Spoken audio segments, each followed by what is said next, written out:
Now, this is the second part of my video. Here I'll be going to discuss how to proceed with physics optional.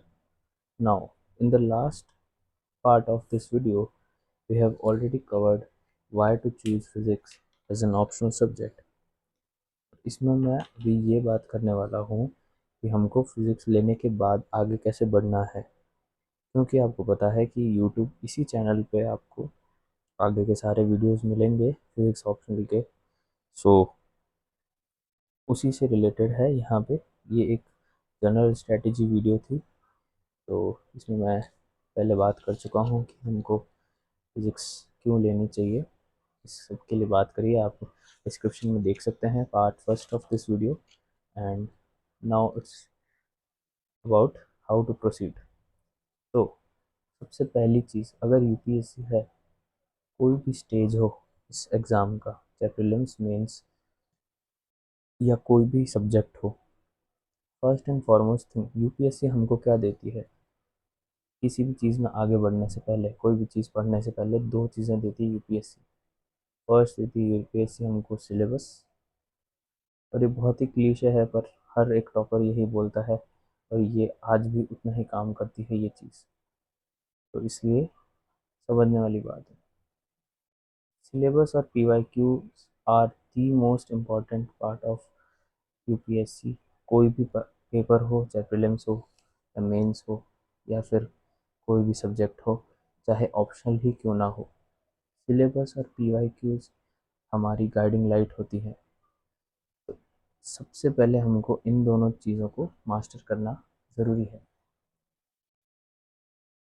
तो syllabus और PYQs master करने के लिए सबसे पहली चीज़ है कि हमको हमारे पास में या तो हार्ड कॉपी या सॉफ्ट कॉपी ऑप्शन स्टार्ट करने से पहले हमारे पास होनी चाहिए।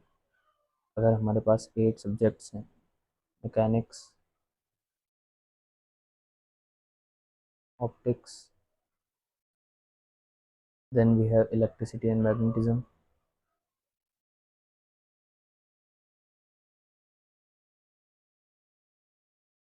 फिर है इसके बाद में हमारे पास में thermodynamics and black body radiations. इसमें इलेक्ट्रोमैग्नेटिक वेव्स भी इसका पार्ट आ जाती है, करंट इलेक्ट्रिसिटी भी इसका पार्ट आती है। और पेपर 2 की बात करें तो ये है पेपर 1। पेपर 2 की बात करें तो ये हमारे मॉडर्न फिजिक्स के कॉन्सेप्ट्स हैं, टॉपिक्स हैं, क्वांटम मैकेनिक्स,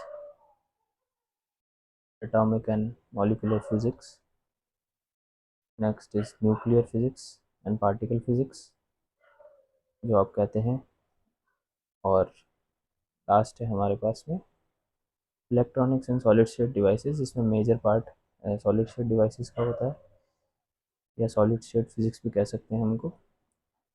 तो ये चीज़ें पता होनी सबसे पहले ज़रूरी है कि प्रोसीड कैसे करना है। तो आपको सिलेबस में इन 8 टॉपिक्स के बारे में पता होना चाहिए, तो हमको गाइडिंग लाइट मिलेगी एक कि हम किस डायरेक्शन में आगे बढ़ रहे हैं। ऐसा तो नहीं है कि हम डायरेक्ट वीडियोस देख के या फिर बुक्स इकट्ठी करके नोट्स ला के हम डायरेक्ट पढ़ना चालू कर दें, ऐसा कभी भी नहीं होगा। क्योंकि इरिस्पेक्टिव ऑफ कोई भी यूनिवर्सिटी में आप हो, इनमें कुछ कुछ डिफरेंसेस हर जगह मिलेंगे आपको। चाहे कोई भी स्टैंडर्ड बुक्स हो आप फॉलो कर रहे हो, स्टिल आपको यहाँ पे थोड़े से डिविएशन ज़रूर मिलेगा। तो इसलिए यूपीएससी का सिलेबस पता होना बहुत ज़रूरी है। फिर इसके जो सब टॉपिक्स हैं, जैसे मैकेनिक्स के अंदर सब टॉपिक्स हैं बहुत सारे, रिजिड बॉडी डायनेमिक्स है, स्पेशल थ्योरी ऑफ रिलेटिविटी है, या फिर हम एटॉमिक एंड मॉलिकुलर में बात कर लें तो अगर जीमान इफेक्ट है, एनोमलस जीमान इफेक्ट है, या फिर रामन स्पेक्ट्रोस्कोपी है, मॉलिकुलर स्पेक्ट्रोस्कोपी है, उसके अंदर के टॉपिक्स जो हैं उसके बारे में एक डिटेल्ड वीडियो में, अगली जो सीरीज़ है हमारी वीडियो की, उसमें बात होगी सिलेबस की और पीवाईक्यूज़ के साथ में उनको साथ में जोड़ के कैसे हम देख सकते हैं डायरेक्ट टॉपिक उठ के और क्वेश्चन बन जाता है, और पीवाईक्यूज़ की रिपीटेशन कितनी ज़्यादा होती है। तो ये चीज़ है कि हमको स्टार्ट कैसे करना है। नेक्स्ट थिंग है यहाँ पे कि सबसे पहले हमने सिलेबस मास्टर किया, सिलेबस और पीवाईक्यूज़ के बीच में इंटर रिलेशन बनाई। जैसे हमको पता है ना, एक केमिस्ट्री में कार्बन बॉन्ड, कार्बन और ऑक्सीजन कार्बोनिल बॉन्ड के बीच में एक सिनर्जी होती थी, तो ये सिनर्जी बिठानी है हमको इन दोनों के बीच में, सिलेबस और पीवाईक्यूज। सिलेबस करो, फिर पीवाईक्यूज देखो, फिर हमारे नोट्स पढ़ो, हमारा कंटेंट पढ़ो अपना जो भी आपने प्रिपेयर किया है, वापस रेफ़र करो पीवाईक्यूज, वापस जाओ सिलेबस। ये ट्रिनिटी हमेशा बनती रहनी चाहिए, syllabus PYQs content, content PYQs syllabus. और जितनी बार आप इन चीज़ों को देखोगे उतनी ज़्यादा बार आप यूज टू हो जाओगे क्वेश्चंस के कैसे सॉल्व करना है, फिर मास्टर बनती है सब्जेक्ट में। It's not a matter of 1 night और 2 नाइट्स, टाइम लगता है, आपको देना पड़ेगा सब्जेक्ट को टाइम। और फिर इसके जो बेनिफिट्स आपको मिलेंगे ना, आप, यू विल नॉट बिलीव, इतना ज़्यादा अच्छा सब्जेक्ट है। इसलिए मेरा यही एक ऑब्जेक्टिव है कि इस सब्जेक्ट को जितना हो सके अवेलेबल करवाया जाए, एक्सेस करवाया जाए, क्योंकि वो सेम प्रॉब्लम मुझे बहुत ज़्यादा फेस करने को मिली है। तो चलिए वो सब बातें करेंगे और आगे इसी के साथ में आगे बढ़ते हैं। तो यहाँ पे फर्स्ट स्टेप क्या होता है, कोई भी चीज़ हम यहाँ पे पढ़ रहे हैं उसके बारे में, कोई भी टॉपिक अगर हम स्टार्ट करेंगे, मैकेनिक्स का हो गया या ऑप्टिक्स का हो गया, कोई भी, सबसे पहली चीज़ जो हम करेंगे वो हम करेंगे एक छोटा सा गूगल सर्च, कि हम ये टॉपिक पढ़ क्यों रहे हैं, क्या है ये टॉपिक, क्यों पढ़ा जा रहा है। उस उसके बाद आपको जो भी क्लास देखते हैं उससे पहले आपको एक गूगल सर्च करना है। फॉर एग्ज़ाम्पल आपने पढ़ा स्पेशल थ्योरी ऑफ रिलेटिविटी, तो आपको जैसे स्पेशल थ्योरी ऑफ रिलेटिविटी पे या तो आप यूट्यूब पर सर्च कीजिए या फिर आप गूगल पर सर्च कीजिए, और एक या दो लाइन उस टॉपिक से हैबिचुअल होने के लिए आप ये एक छोटी सी एक्सरसाइज हमेशा करेंगे।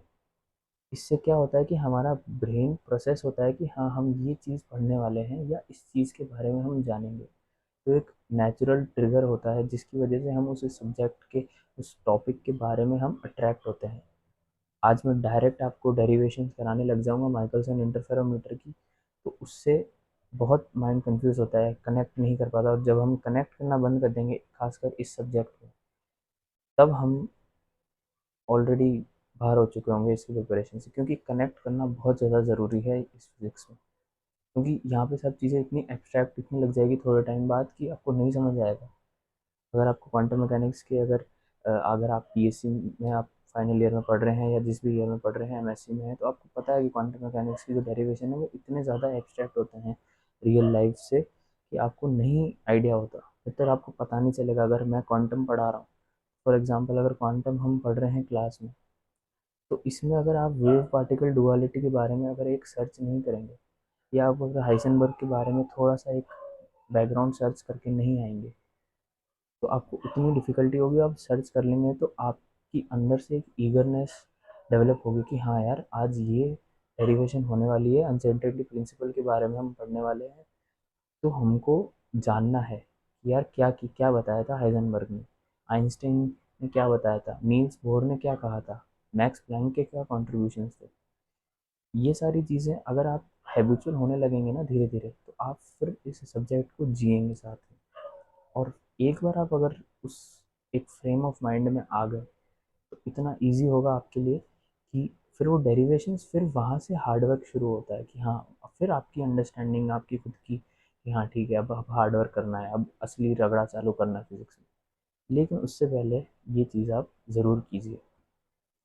द नेक्स्ट थिंग इज़, इसमें प्रैक्टिस बहुत ज़्यादा लगती है।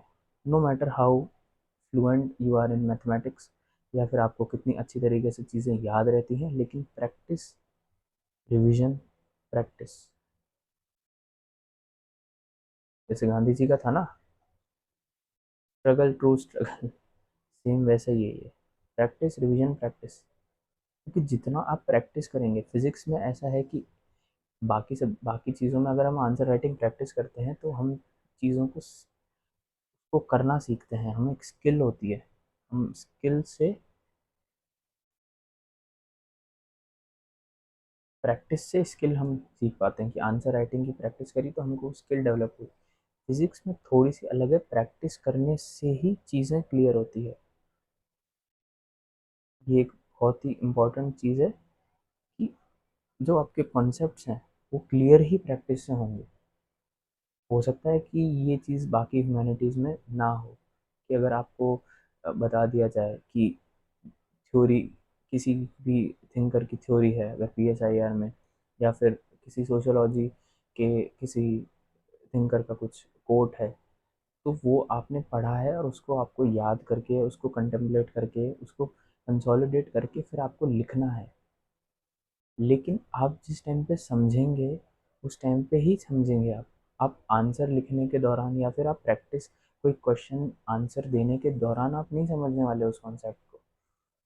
लेकिन यहाँ पे ऐसा है कि आपने कितना ही कंटेंट पढ़ लिया हो, जब आप उसको न्यूमेरिकल में या फिर किसी पर्टिकुलर सर्टेन डेरिवेशन में उस चीज़ को आप जब तक प्रैक्टिस नहीं करेंगे, तब तक आपका कॉन्सेप्ट क्लियर नहीं होने वाला। You have to do it, and copy के रजिस्टर भरेंगे। तो मेरी एक एडवाइस है कि आप पेंसिल से कीजिए, पेंसिल यूज़ में रखिएगा। पेंसिल बहुत हैंडी रहती है जब फटाफट हमको काम करना होता है। तो आप प्रैक्टिस के दौरान बहुत रफ डेरिवेशंस कीजिए, मत कीजिए प्रॉपर नीट वर्क, लेकिन ज़रूर प्रैक्टिस कीजिए। अगर आज डेरिवेशन करी है तो आज की आज उस डेरिवेशन को आप अच्छे से प्रैक्टिस करके याद करके फिर ही सोइए। अगर क्लास 2 घंटे की होती है या 2.5 घंटे की होती है, तो उस क्लास के बारे में आपको आज की आज पूरा पता होना चाहिए। The goal is not about learning 100%। हम अगर 50-60% भी कर रहे हैं, वो पूरा का पूरा कंसोलिडेट दिमाग में बैठना चाहिए, और हमेशा के लिए, not just for this exam. हमेशा वो चीज़, आपके कॉन्सेप्ट आपको रहेंगे आपके साथ में अगर आपने ये चीज़ कर ली। थर्ड चीज़ जो है वो होता है प्रैक्टिस, रिवीजन प्रैक्टिस। ये तो हमारा डेली के टाइम पे है।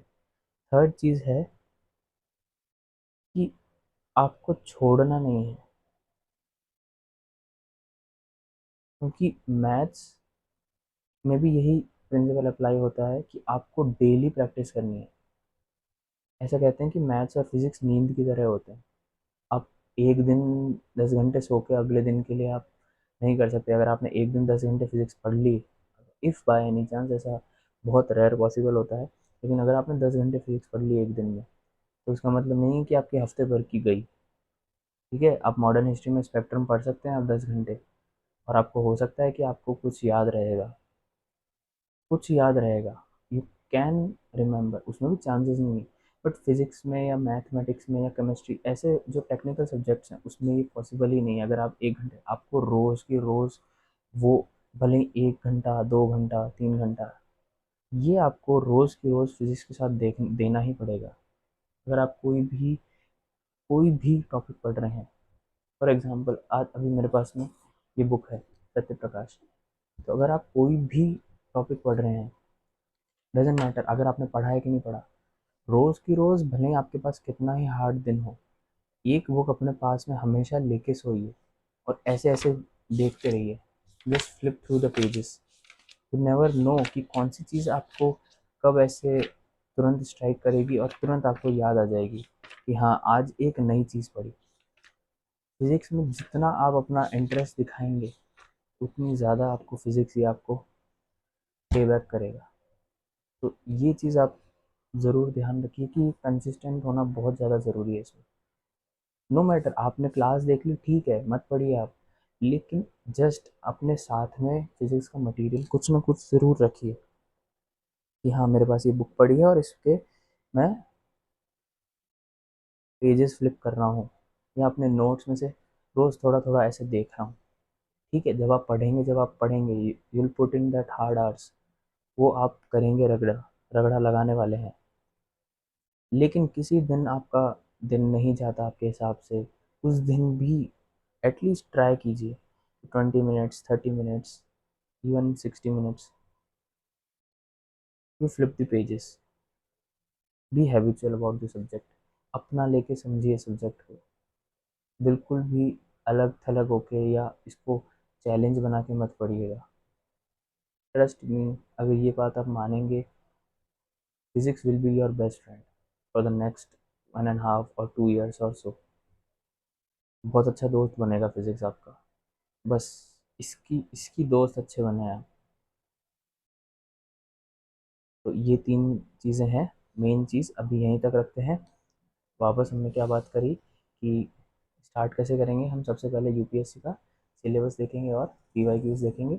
पीवाईक्यू और सिलेबस के बीच में बहुत अच्छा रिलेशन बनाएंगे, देखेंगे कि कौन कौन से टॉपिक्स बार बार पूछे जा रहे हैं और कैसे इंटर रिलेट करके पूछी जाती हैं चीज़ें। कुछ चीज़ें होंगी जो सिलेबस में डायरेक्ट नहीं है, पर वो उसका एप्लीकेशन पूछ लिया जाएगा। और कुछ चीज़ें ऐसी होंगी कि जो पीवाईक्यू में नहीं है पर डायरेक्टली सिलेबस का पार्ट है, तो हमको उसको भी नहीं छोड़नी। फिर हम सिलेबस के बारे में डिटेल एक्सप्लेनेशन करेंगे आगे वाली वीडियोस में। एक एक टॉपिक को ब्रेक डाउन करके देखेंगे कि सबके उसमें स्टडी मटेरियल क्या है, बुक्स कौन सी इंपॉर्टेंट है, नोट्स कौन से हैं। मेरे खुद के भी अपने नोट्स बनाए हुए हैं, तो वो भी होंगे। फिर ये 3 चीज़ें जो मैंने बताई, ये चीज़ करना बहुत इम्पॉर्टेंट है और बहुत ही ज़्यादा सिंपल हैं ये चीज़ें। सबसे पहले कोई भी टॉपिक स्टार्ट होने से पहले आपको एक छोटा सा गूगल सर्च करना है।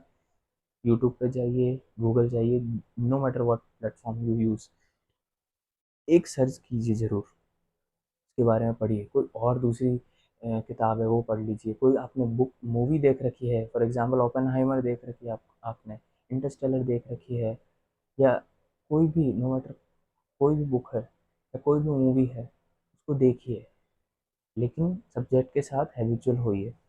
नेक्स्ट थिंग है, आप प्रैक्टिस कीजिए, रिवीजन कीजिए, प्रैक्टिस कीजिए। ये डेली बेसिस पे होना चाहिए। प्रैक्टिस कीजिए, रिवीजन कीजिए, प्रैक्टिस कीजिए। आप एक बार कर लेंगे ना तो आपको प्रॉब्लम ही नहीं आएगी, क्योंकि इसमें फिजिक्स में बल्क नहीं है बहुत ज़्यादा। इसको कहते हैं ना कि बहुत बल्कि चीज़ें पढ़नी, ऐसा नहीं है। आपको कंसाइज पढ़ना है, कम पढ़ना है, बस वो मुश्किल है याद रखना। It's very tough to remember. तो लड़ाई वहाँ पर है। बहुत ज़्यादा बड़ी बड़ी किताबें, एक एक हज़ार पेजेस, ऐसा कहीं भी नहीं मिलने वाला आपको फिजिक्स में। तो आप प्रैक्टिस कीजिए, प्रैक्टिस से ही आपके कॉन्सेप्ट क्लियर होंगे। एक पेंसिल का यूज़ हमेशा कीजिएगा, रफ रफ वर्क में रजिस्टर रखिएगा, और कंसिस्टेंस रहिए। कंसिस्टेंसी के साथ आप इस सब्जेक्ट को पढ़ेंगे, believe me, will be the best friend of physics and physics will be your best friend. तो इसी के साथ वीडियो एंड करते हैं। Thank you for watching. और नेक्स्ट वीडियो में क्या होने वाला है, नेक्स्ट वीडियो में हम बात करेंगे सिलेबस ब्रेक डाउन करेंगे। सिलेबस ब्रेक डाउन के साथ में हम पीवाईक्यूज डिस्कस करेंगे। पीवाईक्यूज डिस्कस करने के साथ में हम डेली टाइम कितना देना है जीएस के साथ में, उसको डिस्कस करने वाले हैं। इसके साथ में फिज़िक्स ऑप्शनल को किस तरीके से डेली रूटीन में इनकॉर्पोरेट करना है कि ताकि बाकी चीज़ें भी होती रहे, और कितना टाइम लगेगा वो भी ज़रूरी है, कि पूरे साल में, 2 महीने में होगा, 6 महीने में होगा। ऐसे भी बहुत धुरंधर लोग हैं कि जो कहते हैं कि हमने 2 महीने पढ़ के फिज़िक्स ऑप्शनल कवर किया है, या फिर कुछ ऐसे क्रैश कोर्सेज होते हैं जो 3 साढ़े 3 महीने 4 महीने में पूरा करवा देते हैं। मैं उनकी बात नहीं करना चाहता, बट हैं, ऐसी बातें करते हैं। तो इस बारे में बात करेंगे, और please stay connected with this channel. Thank you so much.